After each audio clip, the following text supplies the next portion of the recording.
Welcome, everyone, to the Inside Rosenberg & Estes podcast. My name is Zachary Rothken. I'm a member at Rosenberg & Estes, and I head the firm's administrative law department. Just briefly, we specialize in everything involving rent regulation and DHCR work. We perform due diligence for lenders, purchasers, and owners on properties involving rent stabilization, tax benefits, regulatory agreements, and anything and everything in between. I'm pleased to welcome to this episode Greg Corbin of Northgate Real Estate Group with me on the show. Greg is the president and founder of Northgate Real Estate Group. I'll let Greg talk a little bit more about what he does in this role, but briefly, I always like to give a little introduction. Greg heads up a leading brokerage in the distressed asset space, Northgate Real Estate Group, focusing on bankruptcy, foreclosures, and restructuring. Greg focuses on the sale and workout of properties in bankruptcy, judicial and UCC foreclosures, loan and REO sales, restructuring, and disposition of stalled construction sites. He has extensive experience in these arenas. He's been doing this for a long time and is widely recognized as one of the most active, best, and sought-after industry leaders. Greg and his team have been involved in the sale of over $3.3 billion, that's with the B, of investment properties spanning all major asset classes, including multifamily apartment buildings, development sites, factory warehouses, transitional housing facilities, bulk condominium packages, industrial, retail, hotel, office, mixed use, and commercial buildings.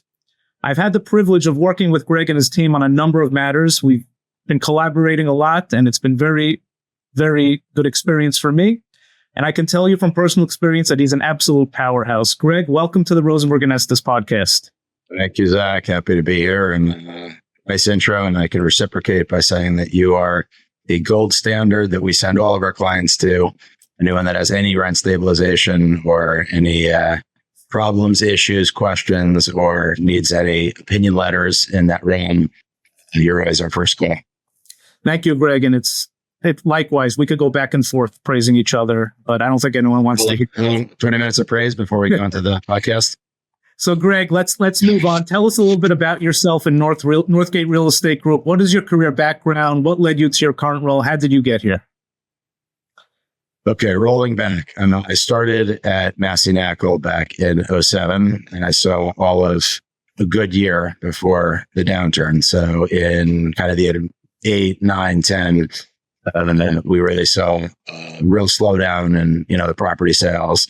And one of the attorneys who I knew called me up and said, look, I know you sell properties, you know how to do brokerage. Can you do a bankruptcy deal for us? So quickly Googled Chapter 11. This was way before ChatGPT. While I was on the phone and, the cursory look and said, yeah, sure, why not? Sounds like something I could do. And he gave us our first deal, which was out in New Jersey. It was, a sub $1 million property, but it was very good to learn, cut my teeth on that and learn all the ins and outs of bankruptcy, or at least, kind of the 101s. We did a good job on the project. He gave us a couple more subsequently, but better properties in Queens and Manhattan. They were also in bankruptcy. So we took those through from, getting hired, doing the initial BOVs through selling the property. And it was a great learning experience. So after that, started marketing ourselves as, the bankruptcy guys with a few of those under our belt. And there weren't many people doing it back then. And, 10, 11, 12. The market was obviously on an uptick, and there were fewer and fewer bankruptcies going through 13 through 16, but there were still enough of them. We were getting a good market share in those, enough to do well in the bankruptcy and foreclosure space.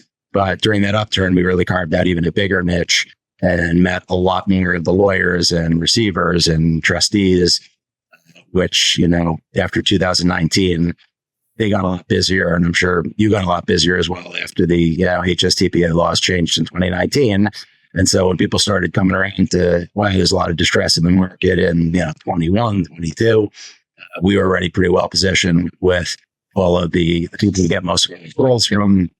We'd worked with them on a lot of deals previously. We had a lot of relationships and track records. So when people were sort of just starting to knock on the doors, I'd already been, going for dinner with these guys for 15 years and going to conferences and really getting their grasp of not only, the players involved. It's a very small sandbox in this distress space, but also understanding all the components that go along with bankruptcy and foreclosure. And as, Zach can tell you, it's a language and a whole art and science in and of itself. So there's a lot that goes into it. And I'm a lawyer, but I've a lot of paperwork and read a lot of documents and affidavits and declarations and terms of sale, bid procedures. So a lot of that stuff the lawyers appreciate that I know how to do that. They can dump that on me and, we're ready to go right off the bat. So that's sort of the evolution. Rewinding though, I think it was 2019, right before the rent laws changed. I was talking with Aaron Youngerice, who's the principal at Rosewood, and he had sensed that, a downturn was coming, not because of the rent laws,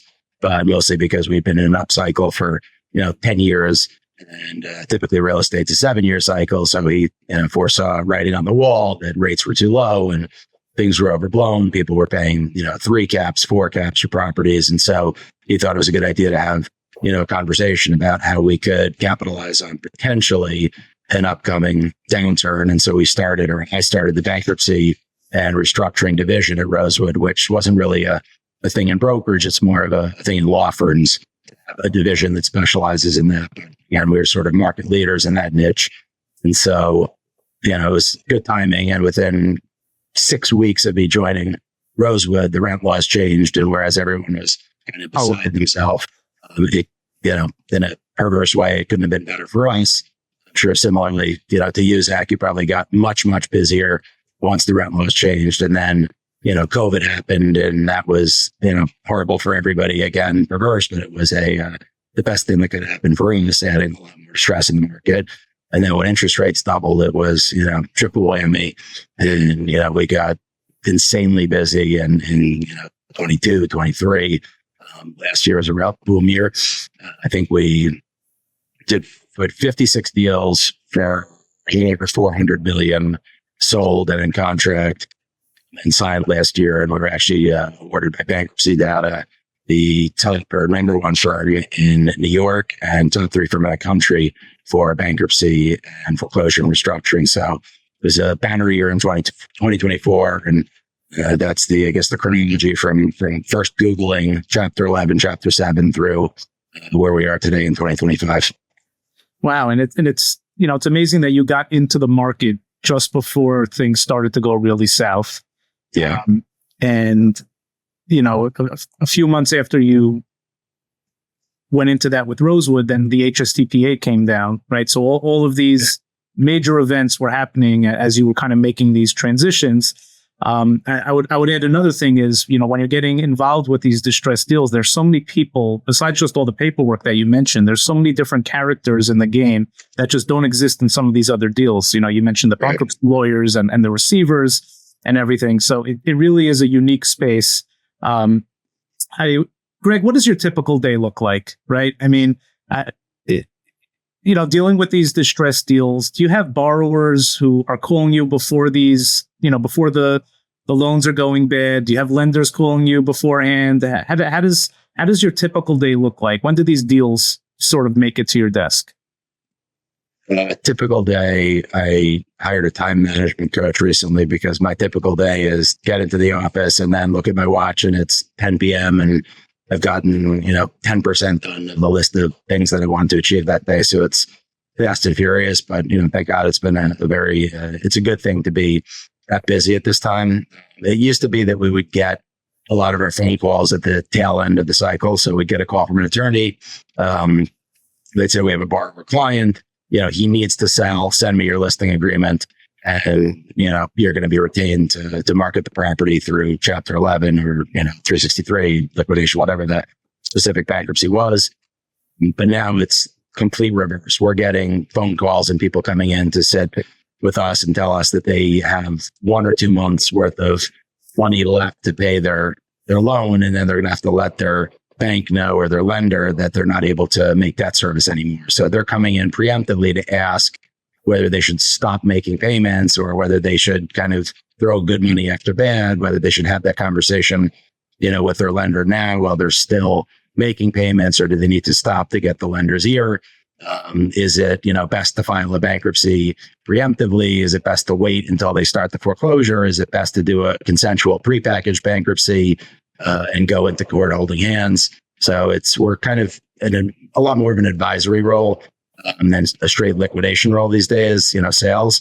I think sales are probably still 75% of the outcome or what we focus on. But the other 25%, we're doing a lot of restructurings and, some refinances, but mostly workouts with the banks and lenders where, sometimes it's a reinstatement and we can rejigger the interest rate, or sometimes it's, a discounted payoff in which the lender will give borrower a little bit more time as long as they give a lump sum up front. And a lot of the lenders don't want to reinstate loans unless they're seeing a good amount of money put down day one, because they don't want to find themselves in the same position in 6 months from now that the person stops paying and they just have to reset the clock. So as long as they're getting a substantial pay down somewhere in the form of, 10 to 25% of the outstanding amount, they are open to reinstating. A lot of times the relationship is so far soured, between not being able to get that borrower on the phone or emails or any return calls, or there's a lot of animosity that's gone into it over the last few years,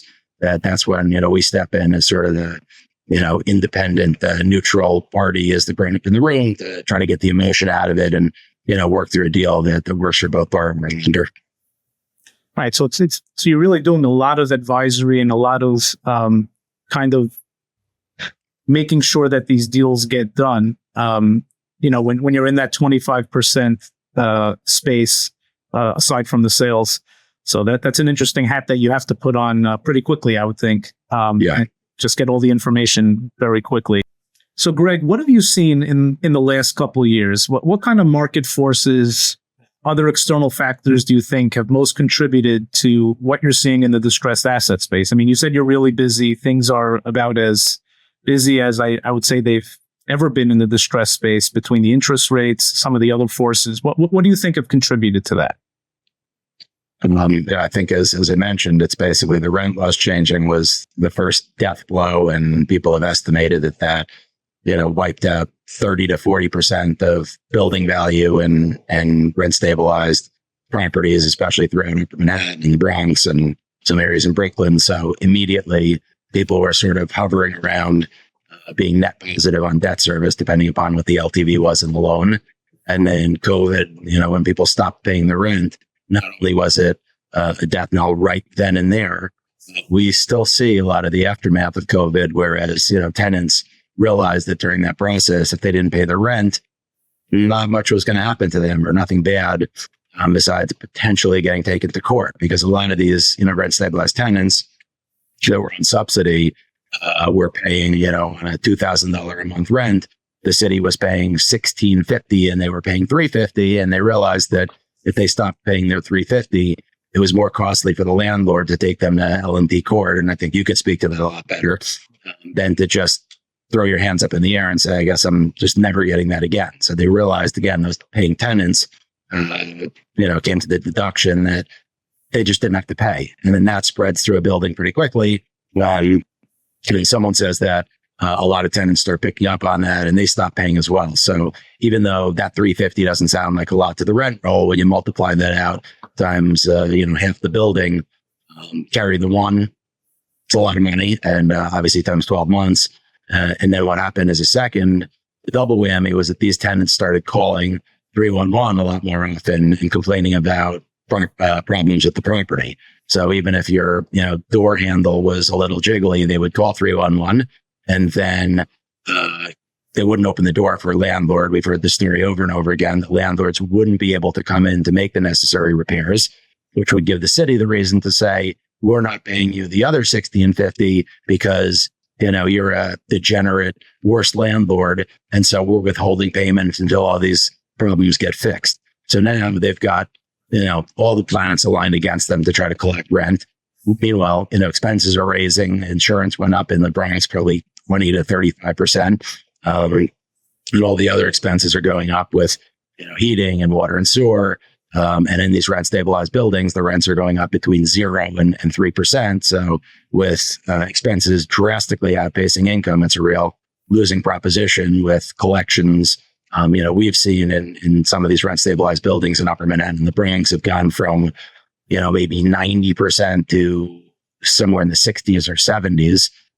Every broker pro forma, including ours, says 95%, or 5% for deduction on vacancy allowance and bad debt. The reality in the Bronx is you're talking about 30% missed in arrears and bad collections. So that is very impossible to keep a building, above water with people trying to refi, especially going from borrowing at 3% to 7% plus or minus. I know rates tick down a little bit, but people are still borrowing in that 6.5% to 7%. So you can't, the deals don't pencil. And we're seeing a massive influx of rent stabilized property owners coming to us and asking us, what do I do? These are guys who I grew up with in quotes in the beginning of the career. Reading about in The Real Deal, they've got hundreds of millions of dollars of property, dozens of buildings, if not more. And these were the guys that we looked up to and said, wow, one day I'd love to be a property owner like them, when we were kind of cutting our teeth in the career.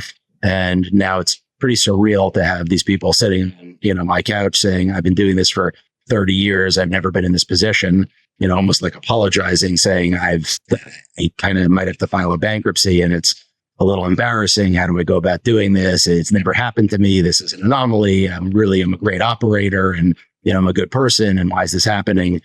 But it's very situational in that they, didn't have to be that they committed a fraud or, cheated a partner or took the mortgage on day one and, bought a unit with it. And, it used to be back in 13, 14, 15, 16 in the market. If there was a bankruptcy, it was a pretty special situation. But now you have hundreds and hundreds of property owners that were successful people, good operators, good people that are found in the exact same position where they cannot pay their mortgage. And, I'm sure you saw in the news, even, Doug Eisenberg, who was exceptional at his job and a huge property aggregator over the last decade, who has, more units than anyone can count. There's a big, news articles about him being foreclosed on. So if it's, happening to him and it's happening to a lot of the bigger property owners, you can only imagine people that don't have economy of scale, that own 1, 2, 3, 4, 5 buildings and don't, are less equipped to handle it. What's happening with that? And, the research shows now that there's probably between 15 and 17,000 buildings that have a large component of rent stabilization. And I can't imagine that even half of those are healthy now. So I don't know what's going to come down the pipe, but I think it's time to start, really interviewing and hiring, which we haven't had time to do. And just to give our listeners some background, a lot of these properties that Greg is describing, these were loans made before the HSTPA of 2019. Before the HSTPA of 2019, owners of rent-stabilized buildings were able to, once apartments became vacant, invest in renovations in the apartments and deregulate units and bring them to the free market. And it was a wonderfully thriving business model. And then in June of 2019, and the HSTPA overnight took away not only the opportunity to meaningfully raise rents when you renovate apartments, but also to deregulate. There's no such thing as deregulation anymore. So a lot of these loans were made before the HSTPA, and now that they're coming due, or now that they're starting to, raise some red flags, it's not the same business model anymore. It's not even close, because you can't raise the rents, you can't deregulate the units. You're stuck with these rent stabilized buildings that are not worth investing in for all intents and purposes, and will never leave the rent stabilization scheme to enter the free market. Greg, are you finding that some lenders are more willing? I mean, I would expect that to be, they don't want these buildings either, right? So they're just more willing to enter into these workouts. So that is sort of some upside to borrowers. The fact that it's gotten so bad, right? Not just a little bit bad, that it gives them a little more leverage in working with the lenders. I mean, to the extent that, it's sort of a Mexican standoff where both parties are there and the borrower says, I don't want the building. And the lender says, well, I don't want it either. And it's kind of like, no one really knows what to do. We've seen lenders need to foreclose and they need to put the paperwork in, but they're not as much of a hurry to rush that process, because, the foreclosure used to be a mechanism to get the asset back. And if it was a $10 million asset with $6 million worth of debt, they figured that they could get the property back. It was still worth $8 million. They could take it REO, sell it, and they'd be in the money for $2 million. Now the properties that were purchased at $10 million, have $6 million worth of debt, are worth 4 to 4.5. So they don't want it. Plus, it's a major, major undertaking and headache to deal with a whole building worth of rent stabilized tenants who are asking for upgrades and, luxury. Like they want these landlords to put more money in. Meanwhile, they haven't paid rent for a few years. So it's a real losing proposition where neither party really wants the property back. And so the negotiations have sort of changed. We do see that a lot of these lenders are still, conducting the foreclosures, but they just haven't been aggressively pushing them. So the foreclosures we've been involved in, we won't hear from the lender for 2 or 3 months, and then they'll check back in and kind of like new paperwork will be filed. We'll see something on the docket, but it's, almost as if they're doing it because they have to, and they can't set a bad precedence with their other borrowers and let people get away with, holding on to the mortgage they should be paying on a monthly, debt service basis, and doing nothing about it. So they have to foreclose, but, who knows what the end game is. As far as the workouts go, a lot of them have had, such bad blood for so long and such an adversarial relationship with the borrower that they would rather almost do anything than allow the borrower to enjoy the benefit of a discounted payoff. And they certainly don't want a reinstatement to be in bed with the same borrower that they have been. So there's, a couple of creative tools that we implement, the special sauce to get this done. We just finished up a 9-building package of a restructure where the interest rate was dropped significantly. Significantly for the first 3 years. It was ratcheted up slightly for the next 3 years. They were unwilling to knock off any of the money. So the full default interest, the penalties, the late fees, that was all, everything in the payoff letter was going to be amortized over the payoff, but it was still 6 years of them being able to hold on to the buildings versus losing them in the next few months.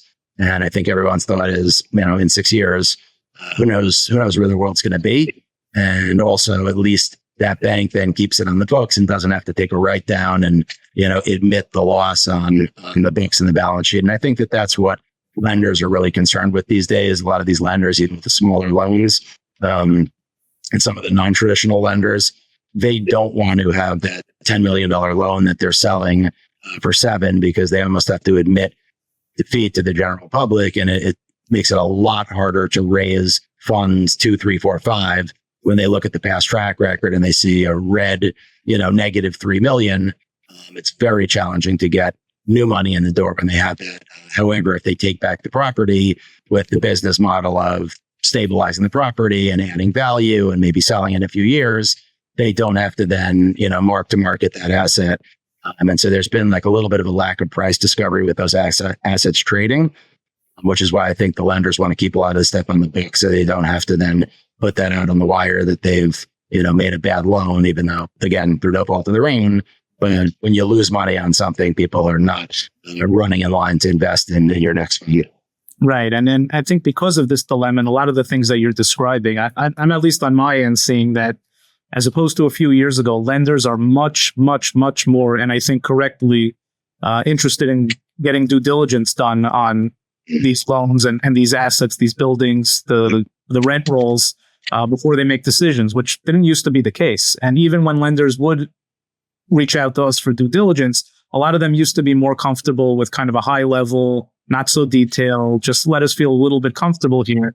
I'm finding that more and more of them, and I think correctly, are looking for a real deep dive on due diligence because it's so important to really understand what these assets really are. Problem is, and as you know, and you and I have discussed many times, the problem is when you get into due diligence on these types of deals, a major challenge is the difficulty obtaining documentation and information from borrowers who are underwater or close to underwater, and they aren't typically rushing to go out of their way to get what you need from them if you can even get them on the phone at all, right? Right. So, I know this is something that you found. You want to just share with us, what you found and what are some of the ways that you deal with that challenge? We call you. We say, we don't know where to go from here.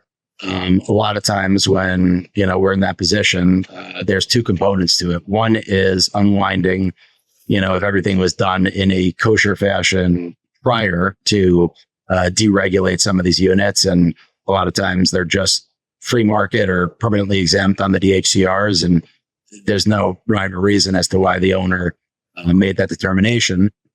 Typically, as Zach, I'd love to hear you, give the rundown on what qualifies in the 140th and the receipts. But if we can't gather those bank statements and credit cards and receipts, it makes it virtually impossible to find out if that was actually done in the proper fashion. And as we all know, the sins of the father get handed down to the son. So if you buy a building and the previous owner did things that were, for intents and purposes, illegal, you will be held accountable, and you can be, liable for paying those rent overcharges and treble damages and everything that comes along with it. So, Zach, I'll ask you, when there's a lack of paperwork, especially with the borrower who is not cooperative and the lender's foreclosing on them and they're trying to, move the process forward, what do you do when you're handed a pile of incomplete DHCRs and some sporadic leases? So I would say two things. I would say, number one, it's important.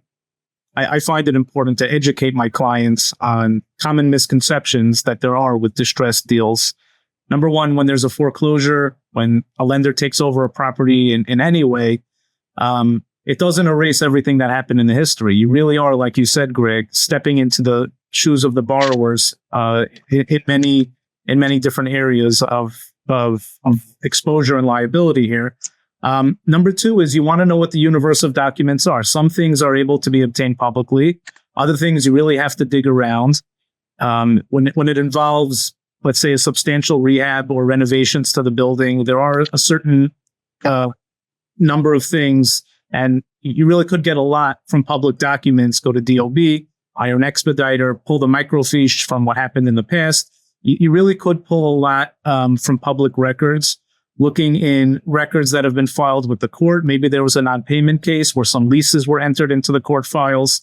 And of course, the DHCR registrations and case reports, those are all things that we recommend should be the first things that that lenders should pull when diligencing the asset of a borrower.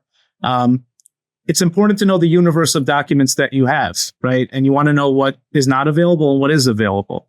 And once you know what you're going to be able to get and what you're not going to be able to get, sometimes there is no magic formula, and most times there is no magic formula to fix all the problems. But it's important to know what your exposure is. And sometimes there are legal arguments to minimize the exposure there.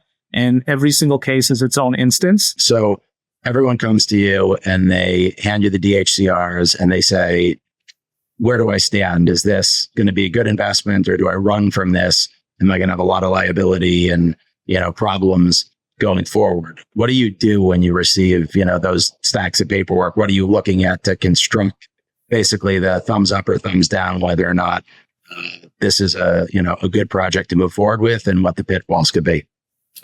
So what we look at from a high level before anything starts is this a building that would be eligible for deregulation or not? Is it taking tax benefits?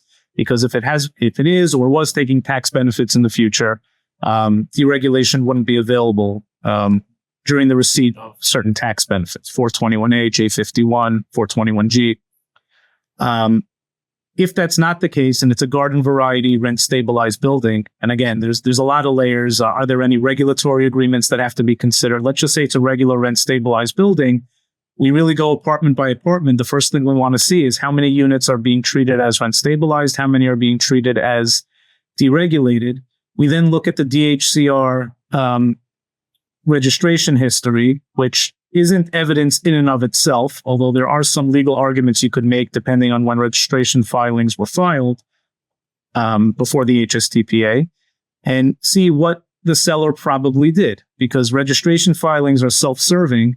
But if I see in 2004 that the last stabilized rents for an apartment was $1,900, and then in 2005 it was registered as exempt, I could, the client may feel somewhat comfortable with the risk that this won't be challenged because it looks like it got over the deregulation threshold properly. If the last registered rent wasn't within striking distance of the deregulation threshold, let's say it wasn't $1,900, it was $900, and we knew that IAI's renovations had to be done in order to get over the threshold, that could be a problem. That's when we'll have to start digging. And, could be very likely we won't find anything that'll make us comfortable with the risk in that apartment. And what we'll do then is let our client know what the exposure is if this is challenged. and it will be found to be rent stabilized by default if the owner can't meet the burden of proving that an apartment is deregulated. And we calculate the estimated exposure, and we let our clients know about that. It's a regular, everyday thing in New York City real estate to, when you're buying a building or when you're anything involving a building that has deregulated units from some time ago, there's going to be some risk. And what I do is I try to educate our clients as best as we can to understand what that risk is so that they can make informed business judgments. Because you won't get a perfect set of documentation for everything. And if it's a distressed deal, and you have even less likelihood of getting a good set of documents for everything. So we try to stop the bleeding where we can, while at the same time letting our clients know what the exposure is so that there are no surprises. So is it busier or less busy than after the rent laws changed in 19? It's more busy. Like I said, lenders are more likely to want deeper diligence. And, just another consequence of the 2019 rent laws just means that when you're diligencing a building, you have to look at more documents because more years are now in play. More leases are now in play. When it used to just be, in most cases, a 4-year look back, now you're looking at more than a 4-year look back. So there are just more documents that have to be looked at, and that naturally will extend things. Greg, what would you say are some common misconceptions of those who want to get involved in these distress deals? Like you said before, bankruptcy used to kind of be, something people wanted to avoid. It looked bad, but now it's kind of something that is pretty common. Do you find that people still have some of the same misconceptions about bankruptcy and foreclosures that they used to? I think it just carries less stigma. I think the misconceptions, I can't think of many, but what I will say is that bankruptcy used to be a huge embarrassment. And now it's so much more common that it doesn't come along with, the stigma of failure or, something that's embarrassing. It's just, again, you were a product of circumstance of all of the 3 or 4 mentioned planets aligning that were against all the property owners. It still carries with it, a real serious repercussions on your credit. It really tarnishes that, and it's tough to get a loan going forward for 7 years. But the stigma sort of worn away on finally it looks more of a business mechanism, and people are realizing that not only they used to cite, oh, well, Donald Trump was filed a bankruptcy, and now look at him. Now it's like this guy, and 50 others who were successful, real estate owners have also filed, and we see it as a mechanism to either buy time in order to remedy the situation, or when you file the plan, by definition, it's a plan of reorganization. So if you're actually filing with a plan in mind, and you go in and it's not just a bad faith filing to buy time without any real plan, typically the judge will allow you to run course. And if it's because of vacancy problems with the retail, or there's a litany of reasons why someone could find themselves in this position that they would need to file to buy more time. But a lot of times it is just a matter of throwing some time and some money at it. And people have run out of time if the foreclosure is, imminent, or you've got an auction scheduled in a few days or a week in advance. People will say, look, I'm not going to enjoy doing this, but it really is my only option to try to right the ship and salvage this property, because I do know that with X amount of time and dollars, I can get this cash flowing again. I can turn it into a profitable endeavor. I can pay my lender again, because at the end of the day, bankruptcy court is a court of equity. And whereas it gives borrowers a lot of allowances, it's really created to get the creditors paid off. So as long as there is a reason that that person filed the bankruptcy and they are intent on paying the creditor, whether through a refinance or through a sale, or some sort of potential restructuring, then usually we'll stay in bankruptcy. But we've seen cases where people have filed and they've done nothing for the first few months, and if it goes to 120 days and the person who filed still doesn't have any advisors and they don't have a broker, they filed pro se, they've taken no steps to remedy the situation, A lot of times the judge will lift the stay and allow it to go back to foreclosure, or the lender will file the REIN plan. The judge will terminate the exclusivity of the borrower filing, and the lender will file the REIN plan to finish the bankruptcy because they want to save the transfer tax and get rid of the liens and encumbrances and all of the benefits that come with the clean title of a bankruptcy process. Right. Greg, I guess just one last question. What's your outlook for next 12, 24, 36 months? I know you're not a prophet, you don't have the crystal ball, but blood. Let's say blood. Will there be more blood or will there be less blood?